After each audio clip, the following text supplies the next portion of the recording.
નમસ્તે મિત્રો, તમારું સ્વાગત છે મારી ચેનલ જેસ્ટી રેસિપીસમાં। આજની રસોઈમાં આપણે બનાવીશું એક ખાસ પ્રકારની લીલી ચટણી, જે રાજકોટની ખૂબ જ પ્રસિદ્ધ છે, એવી કે વિદેશમાં વસતા લોકો પણ તેને અહીંથી પાર્સલ કરીને મંગાવે છે। જી હા મિત્રો, એવી આ ગોરધનભાઈની લીલી ચટણી આજે આપણે ઘરે જ બનાવીશું। તો આજની રેસિપીને અચૂકથી જોજો। ચાલો શરૂ કરીએ। લીલી ચટણી બનાવવા માટે અડધો કપ સિંગદાણા લેશું, 4 થી 5 મોટા લીલા મરચા લેશું। જો તમે વધુ તીખું ખાવાનું પસંદ કરતા હો તો મરચા તમારા સ્વાદ પ્રમાણે લેશું।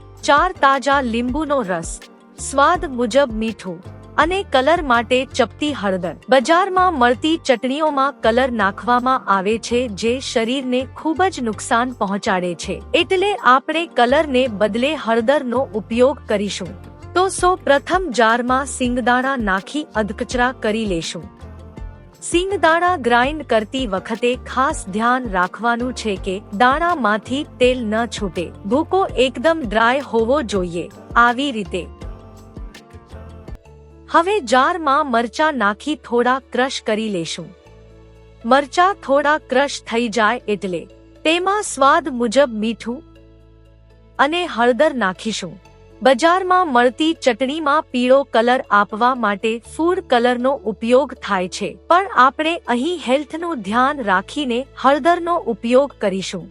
6 ચમચી લીંબુનો રસ નાખીશું। બજારમાં મળતી ચટણીમાં લીંબુના ફૂલનો ઉપયોગ કરવામાં આવે છે, જેથી તે લાંબો સમય સુધી ખરાબ નથી થતી, પણ લીંબુના ફૂલ આપણા શરીરને ખૂબ જ નુકસાન પહોંચાડે છે, એટલે આપણે લીંબુના ફૂલની જગ્યાએ તાજા લીંબુનો રસ નાખીશું, જે ચટણીના સ્વાદમાં જરા પણ ફરક નહીં પડે।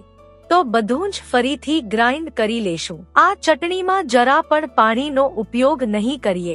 જો તમે પાણી નાખશો તો ચટણી લાંબા સમય સુધી નહીં ટકે અને બગડી જશે। તો તેમાં સિંગદાણાનો ભૂકો ઉમેરી ફરીથી ચટણીને ફેરવી લેશું, જેનાથી બધું સરખી રીતે મિક્સ થઈ જાય।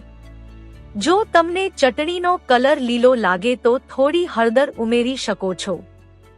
તો મિત્રો, ગુજરાતની ફેમસ ચટણી તૈયાર થઈ ગઈ છે, તો તેને બાઉલમાં નીકાળી લેશું। છે ને એકદમ બહાર જેવી લીલી ચટણી, જે દેખાવમાં જેટલી સરસ લાગે છે એટલી જ સ્વાદમાં પણ ટેસ્ટી લાગે છે। તો એકવાર આ ચટણીને ઘરે જરૂરથી ટ્રાય કરજો અને પછી કોમેન્ટ કરીને જણાવજો કે તમને કેવી લાગી આ ચટણીની રેસીપી। ફરી મળીશું એક નવી મજાની અને સ્વાદિષ્ટ રેસીપી સાથે જેસ્ટી રેસિપીસમાં।